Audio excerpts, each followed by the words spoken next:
Yeah. Wanna been up his magic. Yeah.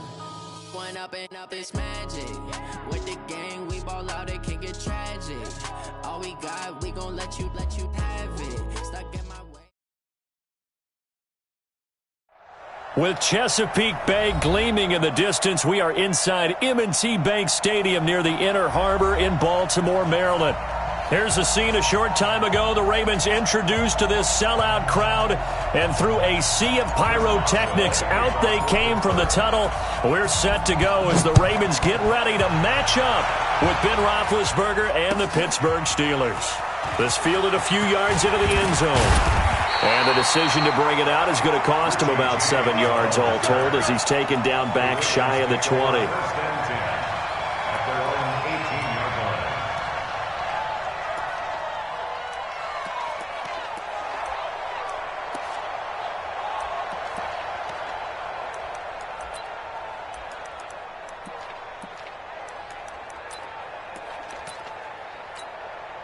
Set, ready, 60 out, 50, 50. Here we go, here we go, here we go. Watch the twitch, watch the twitch. They go to the former Saint, Mark Ingram. And he'll push forward for about 4 up to the 23. 4 yards the result on the first play from scrimmage. Second down. Following the pickup of 4, here's 2nd and 6. Out of the gun, they give to Ingram. And he's got room. And he'll be taken down, but not before they work it across midfield. A gain there of 30 big ones. Got to give a nod of appreciation to some of those guys up front over on that left side. Several key blocks sprung him. No appreciation for the guys from the backside that didn't allow any leakage, anybody could run him down from the backside. They're at the kids' table. Okay, so front side guys good, backside guys, man, that's what you're supposed to do? I've had better. Okay, either way, worked out quite well, didn't it? A nice sizable gain. A good pickup there, 26 yards. They've got good playmakers on the offensive side of the ball. I don't know what happened last week to really hurt their performance and hold down their production, but I would dare say that this week in practice, there's a lot of talk about how they're going to increase their proficiency. And that was a good start getting the playmakers involved. You mentioned that to me pregame. That's what they did there. Yeah, I think a lot of people think the coaching staff really gets on them, and that's how they motivate them. Most of these guys are self-motivated. They have a lot of pride in their performance. He'll get 8 on the scramble there. It'll be 2nd and a couple. Partner, he was going through his progressions. Not there, not there. After about the 3rd one, he decided he better pull it down and run for it. And he slides down and avoids the hit for good measure.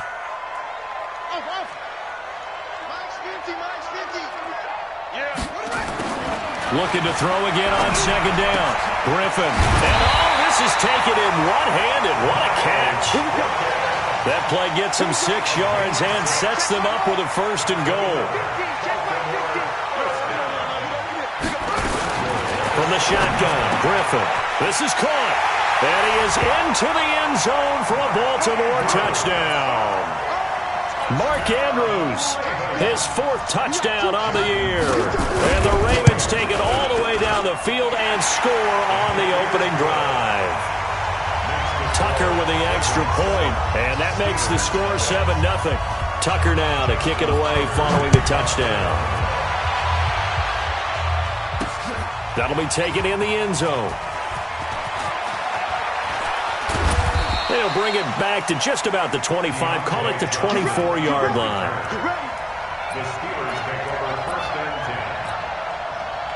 Big Ben and the Steelers with a 1st and 10 at their own 24. The former Purdue Boilermaker, Raheem Mostert. Through an opening, and there he goes. And into the end zone. Touchdown, Pittsburgh. Raheem Mostert, 76 yards, as his guys are on the board here in this first quarter. Extra point put through by Boswell, and we are tied at 7. Each team's had it. Each team has scored. 7-7 here as the kick's away. This is fielded a couple yards deep. And a couple yards deep, he'll go to a knee. He won't return it. And they'll take it out to the 25.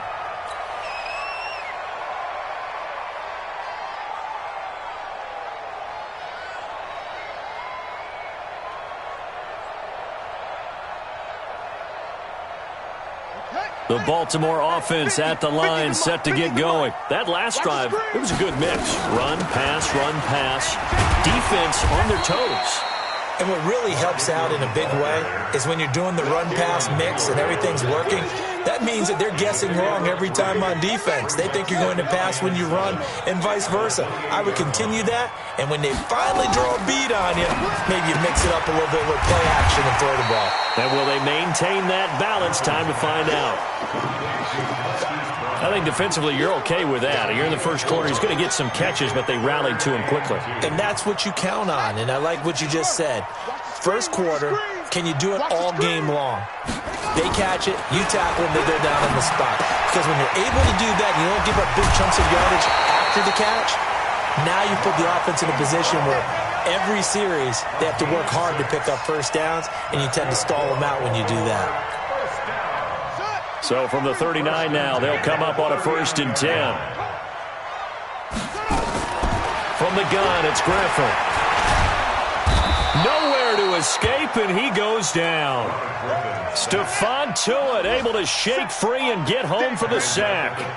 Protection certainly going to need to be a bit better here on 2nd and 16. Now it's Griffin. And a big loss here as he's taken down. The sack by T.J. Watt, or as his mother Connie calls him, Trent Jordan Watt. Well, this is what happens when you get behind the chains, as people like to say. When you have obvious passing situations, hard to vary it up and fool a defense. And you hate those situations if you're an O-lineman, right? Oh, without a doubt, because you just know they're coming, and you never know exactly how. They can be exotic in their blitzes, or their athletic ability just takes over. They go play action with Griffin. And that will be incomplete. Well, we quit counting yardage on that one, didn't we? That was truly 3rd and a mile, wasn't it? It was. I thought they might just go underneath, but they didn't. They wanted to get the first down there. Yeah, they tried to pick up the huge chunk unsuccessfully. I'm with you. I would have tried to take some yardage just to gain some field position.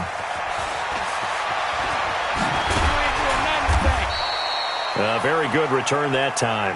18 yards. And the Steelers will go on offense here, 1st and 10. The Steeler offense here about ready for their next drive. So, Charles, the season winding down, the playoffs obviously not in their future. As they look ahead to the offseason, what spots do they maybe need to fill? Well, I think that they like the guy who's calling the plays and throwing the ball. I think that he's a pretty good player. Needs some help, I think, on the perimeter, though. Help him out with receivers, because I think if he gets an upgrade there, his play gets that much better, too.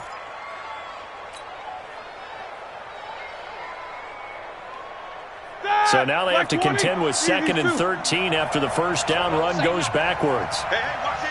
No spacing. Easy. Mostert. Space to maneuver at the 40. And into the end zone. Touchdown, Pittsburgh. Raheem Mostert with his 2nd touchdown in this opening quarter. And the Steelers have taken the lead. Boswell good with the extra point. And that makes the score 14-7. Boswell now to kick it away after the touchdown.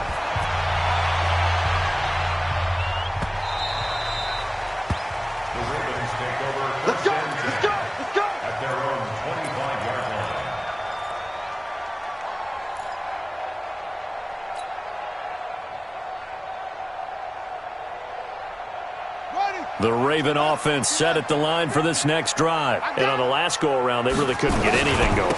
They had to punt from deep inside their own territory, which means they're going to lose the field position battle as a general rule. What they're looking for now is a little more consistency, move the ball at least a few times on offense, get a couple of first downs, and hopefully flip the field. Yeah, just something to build off of. That's what they're looking for here. They'll break the huddle, come up on 2nd and 8 at the 27-yard line.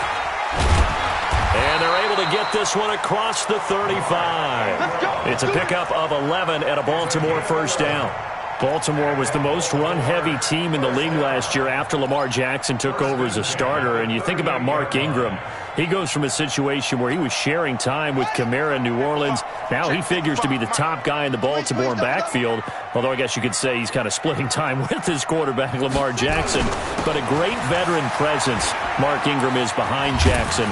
Ingram now in his 9th NFL season. That one good for 13 and a Raven first down. Well, that play looks familiar because we saw them working on it in practice this week. And for a lineman trying to block on this play, they love when they get the defense moving in one direction. And when they try and change directions, it's a lot easier to pick them up and ward them off. They try and run on first down, but to no avail. Tackled for a 2-yard loss in the backfield. I know when I was a kid, I always got real excited when I saw those lateral-type runs. But the best backs that made it happen, they put a foot in the ground and just go. That didn't happen there. That play got swallowed up. On second down, it's Ingram. And they'll get him down as he's inside the 40. That one good for 13 and a Raven first down. That's how you get right up off of the mat, because on the last play, they stoned him in the backfield and dropped him for a loss. But he's the type of guy that scared me a little bit because he's not daunted. Just got right back up, showed some confidence, and picked up a first down with his very next run. And he'll lay out and pull it in. What a diving catch there. No gain there on the completion, 2nd and 10. Well, partner, when you ask anyone other than your QB to throw the ball, you must have a lot of confidence, or you think you're really going to fake them out, and it looks like they did exactly that. Yeah, going deep in the playbook and a great grab on the other end. Had the completed pass, but for no gain, stopped right at the line, so it's 2nd and 10. They run. It's Mark Ingram. And he's brought down at the 34. Call it a gain of 4. Call it a gain of 4, and it'll leave him with a 3rd down and 6 to go. Brings up 3rd and 6.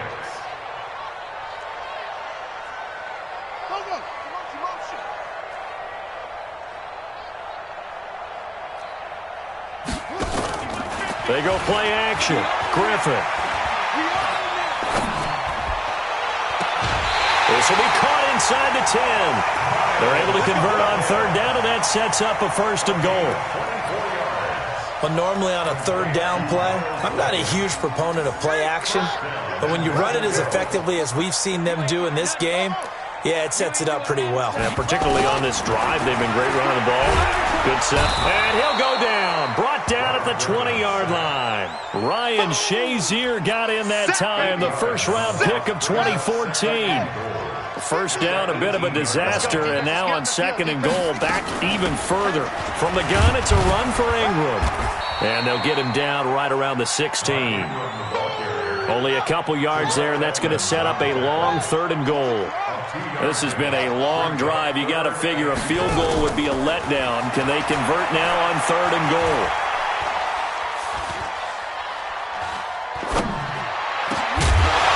Back of the end zone. Could he get his feet down? No, it's incomplete. Even without a ton of pressure in his face, it just shows how difficult it is to pick apart his own defense. Those guys are sitting back, and they're not playing receivers as much as they're playing the eyes of the quarterback and when he delivers the ball. And Tucker's kick right there. It's good. Tucker named the league's all-pro kicker for the 3rd time in 2018.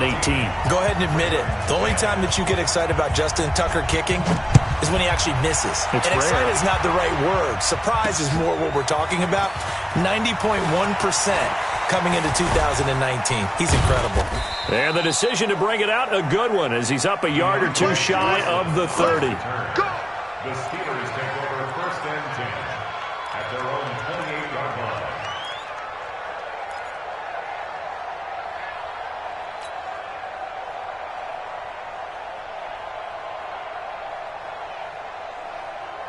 The Steeler offense here about ready for their next drive. And right now they're saying, hey, let's keep this going. 2 drives, 2 touchdowns. Yeah, can't ask for a better start than that, can you? I mean, this is the way you practice it. This is the way you rehearse it.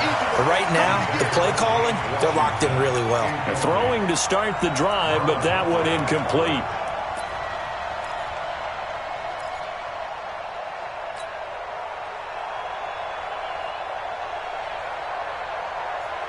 So now they'll come up on 2nd and 10, once again from the 28. This is Mostert. And that'll hurt the average a bit as this time they're able to get him behind the line. They'll wind up losing 3. And now it's 3rd down. And we've hit the 2-minute mark in this first half of action. And we'll remind you that coming up at halftime, we'll join Jonathan Coachman and the gang in Orlando. Coach will have stats and scores from the early games going on here around the NFL. And a good job on the tackle there as they get him down shy of the first on the 35-yard strike. They pick up 10, but it'll still lead to a 4th down. And he continues to pile up the yardage. That puts him over $150 now. And this defense has really had its problems trying to keep him contained.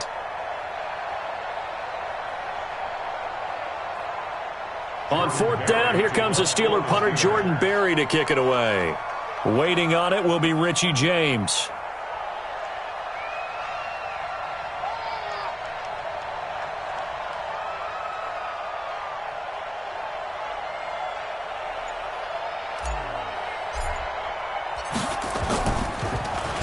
He only punted twice in the win last week as he gets this one away.